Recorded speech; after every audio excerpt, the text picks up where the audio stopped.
బాగున్నారా సార్? బాగున్నామ్మా. ఏం జరుగుతుంది రాయలసీమలో? నీటి ప్రాజెక్టులు ఇవన్నీ కూడా కరువు ఇవన్నీ కూడా ఉన్నాయని చెప్పేసి అక్కడేంటో రచ్చరచ్చ చేస్తున్నారు. అవుమా, చాలా రచ్చే కాదు రాద్ధాంతంగా ఉంది. ఇప్పుడు ముందుండే కాంగ్రెస్ పార్టీకి కానీ 2019 నుంచి 2024 ప్రాంతంలో ఉన్నటువంటి వైసీపీ గవర్నమెంట్కి కానీ అధికారంలో లేనప్పుడు మాత్రమే రాయలసీమ కరువు కాటకాలు, రాయలసీమ వెనుకబాటుతనము, రాయలసీమలో నిరుద్యోగము, రాయలసీమలో తాగునీరు, సాగునీరు ఇవన్నీ కనపడతాయి. వాళ్ళ అధికారంలో ఉండేటప్పుడు ఎవరు ప్రశ్నించరు, అప్పుడేం మాట్లాడరు, బొక్కలో ఎలక మాదిరి ఉంటారు. తెలుగుదేశం పార్టీ వచ్చిందంటానే వెంటనే వీరుల మాదిరి బయలుదేరుతారు. ఎందుకంటే తెలుగుదేశం పార్టీ అధికారంలో ఉంటేనే ఈ దీక్షలు చేస్తూ ఉంటారు, వీళ్ళు ఈ గొడవలన్నీ చేస్తూ ఉంటారు. వాళ్ళ పార్టీలలో అణచివేసినట్టు తెలుగుదేశం పార్టీలో అణచివేయరు కదా. అంటే తెలుగుదేశం పార్టీ రాగానే అన్యాయం జరిగింది రాయలసీమ ప్రాజెక్టులకి అంటారు. ఎందుకంటే ఇప్పుడు తెలుగుదేశం పార్టీ వాళ్ళను బలంగా అణచివేయదు. వాళ్ళ అధికారంలో ఉండేటప్పుడు ప్రశ్నించినంత అణచివేసి లోపల పెడతారు. ఇప్పుడు ఫర్ ఎగ్జాంపుల్ చూడండి, రాయలసీమ ఎత్తిపోతల పథకం అది జగన్ ప్రారంభించి సుమారుగా 980 కోట్లు గుటకాయ స్వాహా చేసి గుటుక్కుని మింగినాడు. 2020లో ఎన్జిటి అభ్యంతరం చెప్పింది, నువ్వు ఎట్లా కడతావయ్యా, దీనికి పర్మిషన్లే లేవని నిలబెట్టేసినాడు. 2024 వరకు సీఎంగా ఉన్నింది ఎవరు? జగన్ కదా. జగన్ ఏమన్నా కుంభకర్ణుని మాదిరి గొరకలు పెట్టి నిద్రపోతున్నాడా? ఆయన మంత్రివర్గంలో ఉండే మంత్రివర్గ సభ్యులు కానీ ఇట్లాటోళ్ళంతా ఎమ్మెల్యేలు కానీ ఎంపీలు కానీ ఏమన్నా పందుల పెంపకంలో నైపుణ్యం సాధిస్తున్నారా? లేకుంటే గాడిదలు కాయడంలో ఏమన్నా మెలకువలు నేర్చుకుంటా ఉన్నారా? ఏదో రేవంత్ రెడ్డి ఆడ అన్నాడని చంద్రబాబు నాయుడు మీద నిందించడం ఎంతవరకు సబబు? రాయలసీమ ఎత్తిపోతల పథకానికి చంద్రబాబు నాయుడికి ఏం సంబంధం? రాయలసీమ ఎత్తిపోతల పథకం ప్రారంభించింది జగను, 3,000 కోట్లు కేటాయిస్తానని. ఆడ మట్టి పనులు అవి చేసి 9,980 కోట్లు మింగింది ఆయన. బల్లి కదా గోడ మీద ఉండే పురుగును మింగినట్టు నిలబెట్టింది ఆయన, పూర్తి చేయలేకపోయింది ఆయన. రాయలసీమ ద్రోహి చంద్రబాబు నాయుడు ఎట్టయితాడు? జగన్ కదా. అయినా కానీ తెలుగుదేశం రాక పూర్వం 1983కు ముందు తెల్లన్నం తిన్నోడే లేడు రాయలసీమలో 1%. ఊరికి ఒక కుటుంబం పెదరెడ్లుగా ఉండేవాళ్ళు, భూస్వాములుగా ఉండేవాళ్ళు ఒక కుటుంబం తప్ప. తెల్లన్నం తినిందే రామారావు వల్ల. రాయలసీమలో ముఖ్యంగా స్టేట్ అంతా 2 రూపాయల కిలో బియ్యం ప్రవేశపెట్టినా రాయలసీమలో మాత్రం రామారావు పుణ్యమే. అప్పుడు తెలుగుదేశం ప్రభుత్వం ఏర్పడకముందు రాయలసీమలో పరిస్థితులు ఎట్లున్నాయి? మైళ్ళకు మైళ్ళు పోవాలా బిందెలు తీసుకొని నీళ్లు తెచ్చుకోను. దగ్గర 800 అడుగులు 1000 అడుగులు వేస్తే తప్ప వ్యవసాయానికి సుక్క నీరు లభించేది కాదు. అటువంటి విపత్కర పరిస్థితుల్లో ఏం చేసినాడు రామారావు? మొట్టమొదటిసారిగా వరద జలాలను రాయలసీమకు మళ్ళిస్తే రాయలసీమ కరువును పారద్రోలొచ్చు కదా. అనంతపురం కరువు కటకటలను, కడప కరువును కాటకాన్ని, చిత్తూరు కరువును, కర్నూలు కరువును తరిమి కొట్టచ్చు కదా అని ఆలోచన చేసినాడు. శ్రీశైలం నుంచి బ్యాక్ వాటర్ అదే కదా, తెలుగంగ కానీ, హంద్రీనీవా కానీ, గాలేరు నగరి కానీ ఇప్పుడు ప్రారంభించింది రామారావు. ఈ అలగనూరు బ్యాలెన్సింగ్ రిజర్వాయర్ 1984లో ప్రారంభించింది రామారావు. పులివెందుల్లో చిత్రావతి బ్యాలెన్సింగ్ రిజర్వాయర్ ప్రారంభించింది 1984లో రామారావు. 1996లో ఫండ్స్ ఇచ్చింది రామారావు. ఇప్పుడు వెలిగొండ ప్రాజెక్టు 1996లో ప్రారంభించింది ఎవరు? చంద్రబాబు నాయుడు. ఇప్పుడు వీళ్ళు చేసింది ఏముంది? తిరుపతిలో పద్మావతి యూనివర్సిటీని ప్రారంభించింది ఎన్టీఆర్. ఇలాంటివన్నీ చెరువులు కానీ, దొరువులు కానీ, రిపేరు కానీ, సాగునీటి ప్రాజెక్టులు కానీ అన్నీ ప్రారంభించింది తెలుగుదేశం పార్టీ. ఆ ఆలోచన కూడా అంతవరకు ముందు ఒక 30 సంవత్సరాలు పరిపాలించినటువంటి కాంగ్రెస్ పార్టీకి కానీ, దాని నుంచి పుట్టినటువంటి వైసీపీకి కానీ, ఈ కుక్కమూతి పొందే మహాపాపానికి పుట్టినటువంటి కుక్కమూతి పొందే కదా ఇది వైసీపీకి ఆలోచనే తట్టలే. రామారావు మొదటిసారిగా ఆలోచన చేసి ఆ మిగులు జలాలన్నీ, వరద జలాలు, కృష్ణా జలాలన్నీ పారించినాడు. ఇప్పుడు అంద్రినీవా ప్రాజెక్టు తీసుకోండి, అది మల్యాల నుంచి బిగిన్ అవుతుంది. దానికి చంద్రబాబు నాయుడు ముఖ్యమంత్రి అయితేనే ఈ 22 నెలల కాలంలో ఉత్తుంగ తరంగ నినాదాలతో ప్రవహించేట్టుగా చేసినాడు. మొత్తం 738 కిలోమీటర్లు ప్రవహింపజేసినాడు నీళ్ళు. దానికి 3,500 కోట్లు ఖర్చు పెట్టినాడు. ఆ కాలువ సామర్థ్యం, ప్రవాహ సామర్థ్యం ఎంతున్నది? అది 2,200 క్యూసెక్కులు. అలాంటి దాన్ని కాడవను వెడల్పు చేసి, మరమ్మతులు చేసి, లీకులు లేకుండా, లాకులు లేకుండా లైనింగ్లు ఇచ్చి 3,850 క్యూసెక్కులకు ప్రవాహ వేగాన్ని పెంచినాడు. ఇప్పుడు దాంట్లో 43 టీఎంసీలు 190 రోజుల్లో, ఒక రికార్డు సమయంలో 43 టీఎంసీలు దాంట్లో పారించినాడు. లాస్ట్కు కుప్పంకు చివరి ఆయకట్టు చంద్రబాబు నాయుడు కుప్పంకు నీళ్లు తీసుకుపోయినాడు. అక్కడ పరమసముద్రం అనే చెరువు ఉంది. మొత్తం కుప్పంలో 110 చెరువులు ఉన్నాయి. చెరువులు, దొరువులు, వంకలు, వాగులు అన్నీ నింపేసినాడు.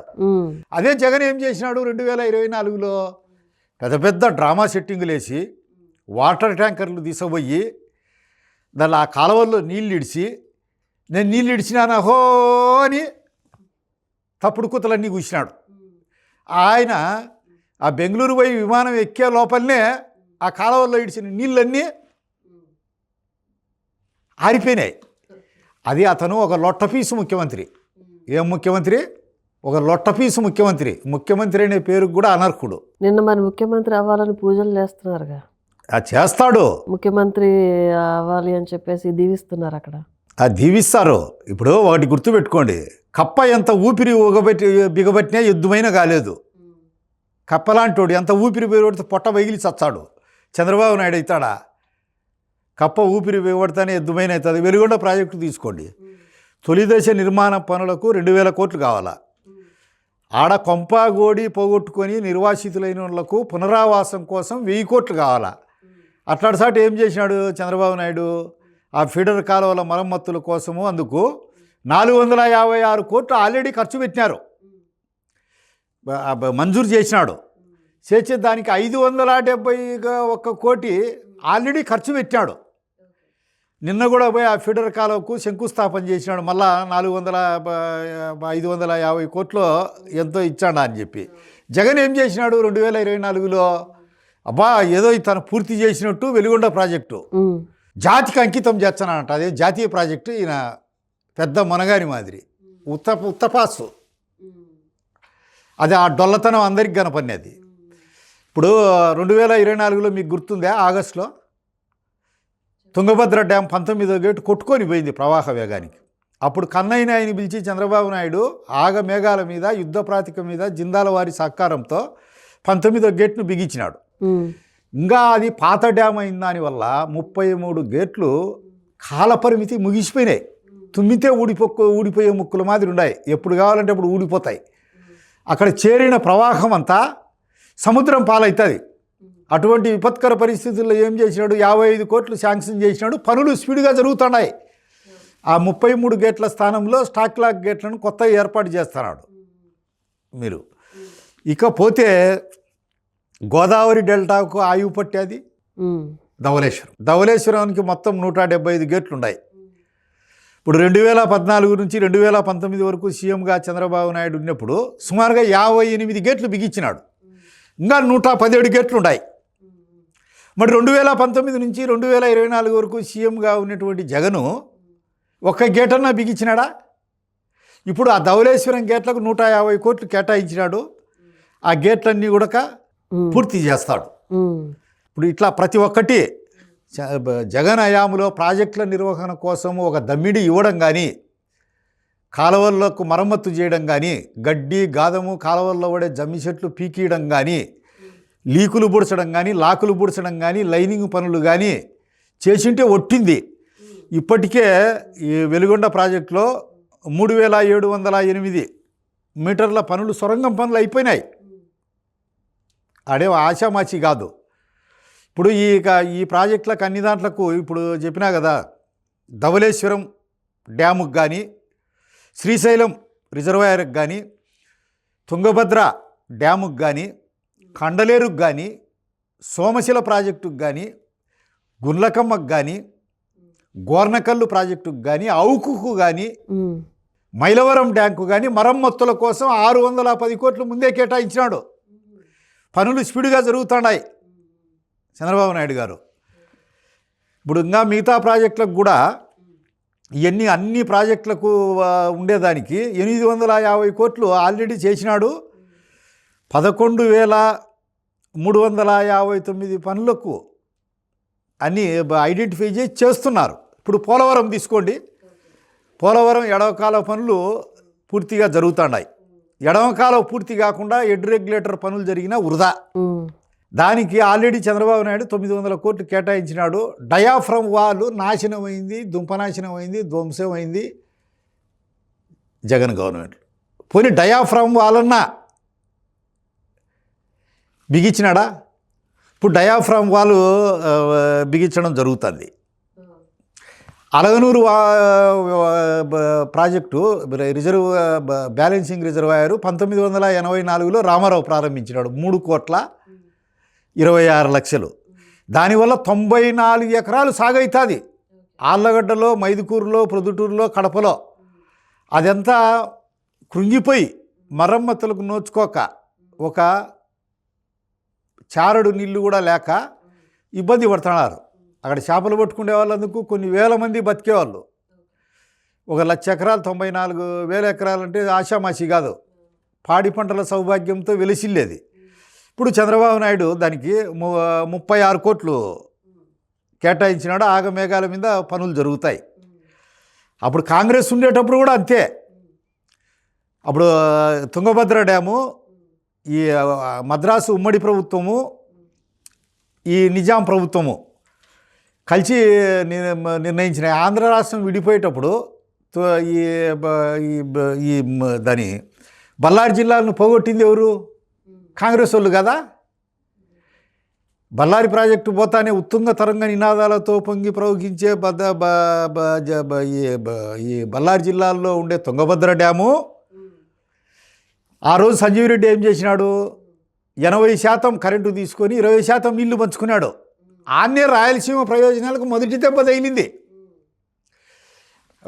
ఆడ కైలాసనాథ వాంచు కమిషన్ ఏం చెప్పింది? ఈ బళ్ళారిని ఆంధ్రాలో కలపండి, రాయలసీమలో భాగము, తల్లి రొమ్ము నుంచి బిడ్డను వేరు చేసినంత మహాపాపము, అది శరీరం అయితే రాయలసీమ, ఇది తల బళ్ళారి జిల్లా, తుంగభద్ర డ్యాము, ఇవన్నీ ఇది ఆత్మ అయితే అది శరీరము. బెంగళూరు పోవాలంటే కూడా తెలుగు ప్రాంతాల్లో పోవాలా అంటే అట్లాంటప్పుడు బళ్ళారిని తెగ్గొట్టినారు. మాకు తలకాయ తెగ్గొట్టి మొండెం పెట్టినారు. మాకు బళ్ళారినే తలకాయ. అప్పుడు కైలాసనాథ్ వాంచు కమిటీ చెప్పాడు స్వయంగా ఇవన్నీ ఈ మాటలు. అప్పుడు కేంద్ర ప్రభుత్వం మా గొంతు కోసింది. బళ్ళారిని తీసుకుపోయి అక్కడ వేసింది. 3 తాలూకాలు ఆదోని, ఆలూరు, ఉరవకొండ మాకు దోసినారు. తోసి బళ్ళారి కొట్టేసినారు. మా సౌభాగ్యం అంతా ఆన్ని అంతరించిపోయా. మళ్ళా కోలార్ జిల్లా ఉంది. దానికి ఏం చెప్పింది రాష్ట్ర రీకన్స్ట్రక్షన్ సంఘము? అది మా గొంతు కోసింది. ఆ జనాభా లెక్కలు తీసుకుంటే కోలార్లో 54% తెలుగు వాళ్ళం. అది మాకు అనంతపూర్కు, చిత్తూరుకు దగ్గరలో ఉంటుంది. 22% కన్నడం వాళ్ళు. కేంద్ర ప్రభుత్వం అక్కడ కలిపి మా గొంతు కోసింది. వీళ్ళే గాడిదలు గచ్చన్నారు. అప్పుడు కాంగ్రెస్లో ఉండే వాళ్ళంతా. కాంగ్రెస్లో ఉండే వాళ్ళకి ఎందుకు తట్టలే? రామారావుకు తట్టిన ఉపాయం, ఆ మహానాయకునికి, ఆ విశ్వవిఖ్యాత నట సార్వభౌమునికి మిగులు జలాలు రాయలసీమంతా పారించవచ్చు అనే ఆలోచన రామారావు కలిగింది. కాంగ్రెస్కు కానీ ఎందుకు కలగలే? ఇప్పుడు అంతెందుకు పులివెందుల్లో ఉండే చిత్రావతిలో కానీ, పైడిపాలెంలో ప్రాజెక్టులో కానీ, ఈ గండికోట రిజర్వాయర్లో కానీ, మైలవరంలో కానీ, అవుకులో కానీ నీళ్లు ప్రవాహం ఉన్నాయి, దండిగా ఉన్నాయి. 50 టీఎంసీలు అన్ని దాంట్లో కలిపి. కాలువలు లేవు, పిల్ల కాలువలు లేవు మాకు. డిస్ట్రిబ్యూటరీలు లేవు. ఏ గాడిదలు కాచాడా? నీ సొంత నియోజకవర్గం నుంచి అబ్బా కొడుకు ఇద్దరు సీఎంలు అయినారు. కాలువలు తీసి కాలువల ద్వారా పాండించే ఆయకట్టు వస్తుంది కదా. పులివెందులో తాగునీరు లేవు ఇప్పటికీ. ఇప్పుడు ఎర్రబల్లె చెరువుకు ఈ ఎన్డీఏ ప్రభుత్వం నీళ్ళు ఇచ్చింది, తటంగులాడుతుంది. కేంద్ర ప్రభుత్వము 18 లక్షల ఇల్లు 21 లక్షల ఇల్లు ఆంధ్ర రాష్ట్రానికి కేటాయిస్తే జగను పులివెందులకు 18,000 కేటాయించినాడు. 850 మాత్రమే పూర్తి అయినాయి. ఒట్టి 850 సిగ్గుచేటు. ఎందుకట్లా? వాళ్ళకు డబ్బు తప్ప వేరేది ఏమీ లేదు. రాయలసీమను నాశనం చేసిందే వాళ్ళు. ఈరోజు అధికారంలో లేరని చెప్పి పొలోమని చెప్పి పోయి ఆడ పోతిరెడ్డిపాడు దగ్గర రాయలసీమ ఎత్తిపోతల పథకం 2 నెలల్లో ప్రారంభించకపోతే భూమిని ఆకాశాన్ని ఏకం చేస్తాం, దద్దరిల్ల చేస్తాం. మా పులివెందుల పులి, కడప బెబ్బులి, రాయలసీమ సింహం అని ఎన్నో వంకర బాటలు మాట్లాడినారు. అది పులి కాదు జగను, పులివెందుల పిల్లి. బెబ్బులి కాదు, బెండకాయ కూడా కాదు, కడప బెబ్బులి కాదు, రాయలసీమ సింహం కాదు, గ్రామ సింహం కూడా కాదు. చివరకు అలా తీశారు. ఉండేది అంతే. ఒక్కొక్కసారి చత్తోడు కూడా సీఎం అవుతాడు. లలాట లిఖితం రాసిపెట్టింటే రాయలసీమ ప్రయోజనాలకు గండి కొట్టింది, రాయలసీమకు అన్యాయం చేసింది ఎవరు? వైసీపీ పార్టీ, ముందు కాంగ్రెస్ పార్టీ. తరతరాలు, రాబోయే తరాలు అందుకే క్షమించావు. అందుకే తిరుపతి కళ్యాణ కట్టలో గుండు కొట్టినట్టు కొట్టారు చూడు. అసలు రాయలసీమ పొలాలు నీళ్లతో తడిస్తే రాజకీయ నాయకులకు వచ్చినటువంటి ఇబ్బంది ఏంటి? అన్నీ ఇబ్బందే. మనుషులు రారు. ఇప్పుడు పులివెందుల్లో కూడా జగన్కు రావాలా, మీటింగులకు రావాలా అంటే రాయలసీమలో బిర్యానీ పొట్లాలు, మందులు, వెహికల్లు ఇవన్నీ ఏర్పాటు చేస్తే తప్ప రారు. అతని పాదయాత్ర అంతా శాంతం ఆ విధంగానే జరిగింది. మరి ఇప్పుడు సొంత చదువులు పెరుగుతాయి. ఇప్పుడు చంద్రబాబు నాయుడు గారు వస్తే కూడా ఇట్లానే వస్తారా? బిర్యానీ పెట్టి ఇవన్నీ పెడితేనే వస్తారా జనాలు?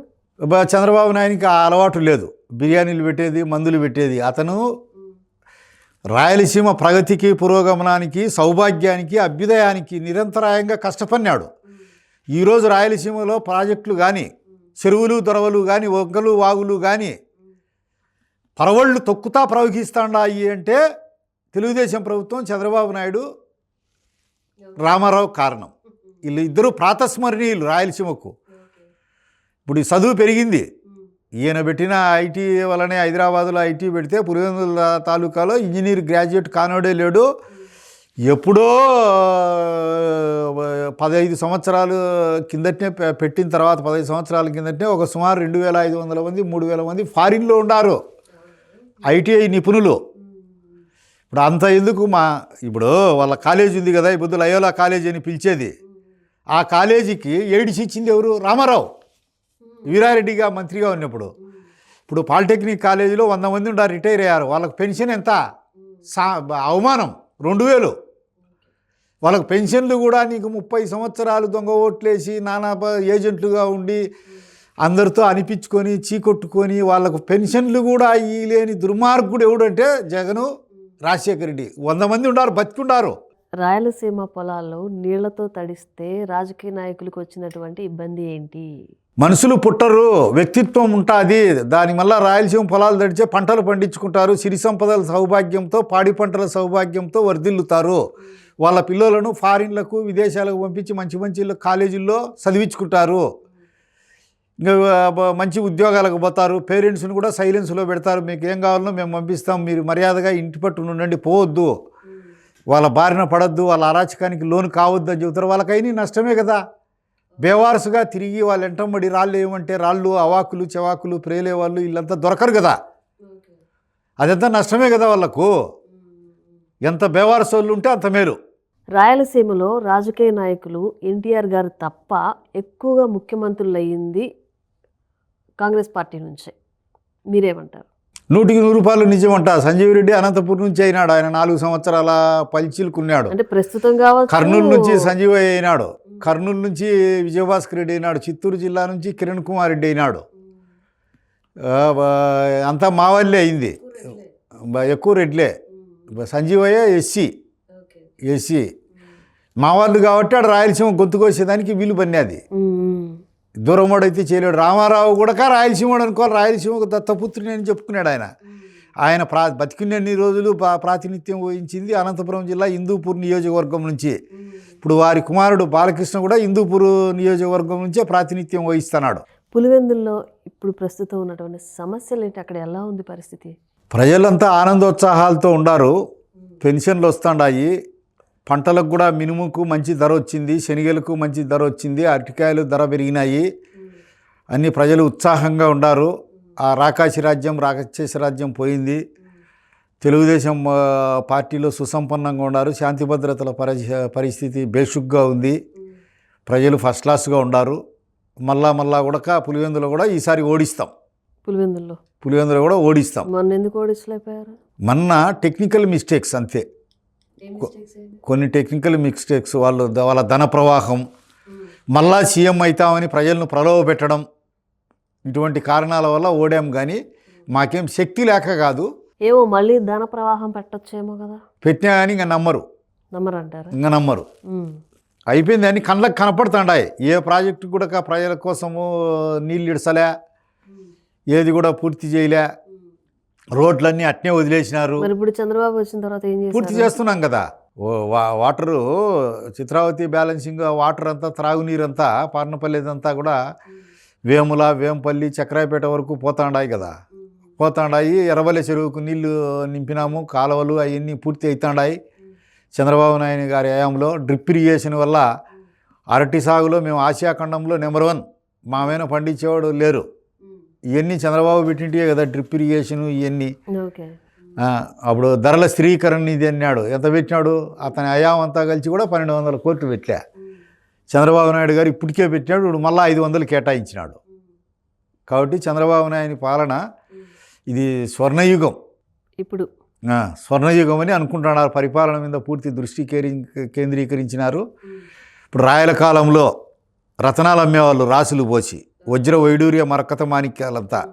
వీళ్ళంతా మా పెమ్మసాని ప్రభువులు ఉన్నారు కదా, ఇంతకుముందు మనం మాట్లాడినాం కదా, గండికోట ప్రభువులు. ఇల్లు కూడా తీసుకుపోయి అక్కడ అమ్ముతున్నారు. రాయలనాటి వైభవం, విజయనగర చక్రవర్తుల వైభవం మళ్ళీ వచ్చింది అని అంటున్నారు. జగన్ హయాములు అవన్నీ అయిపోయినాయి కాబట్టి రాయలసీమ అంటేనే ఏమని విజయనగర చక్రవర్తులు. సరస సంగీత సాహితీ సమరాంగన సార్వభౌములు శ్రీకృష్ణదేవరాయలు. దక్షిణాపదాన్నంతా గడగడలాడించినటువంటి మహోన్నతమైన చక్రవర్తే కాదు, గజపతులను గడగడలాడించినాం మా విజయనగర చక్రవర్తుల కాలంలో. బహమనీ సుల్తాన్ల గుండెలు గుబేలు అనిపించినాం. ఒక పక్క కత్తి, ఒక పక్క యుద్ధరంగంలో కూడా కత్తి పట్టడము, కవిత్వము, ఇవన్నీ. ఆ కాలం మళ్ళా వచ్చిందేని రాయలసీమ ప్రజలు అనుకుంటున్నారు.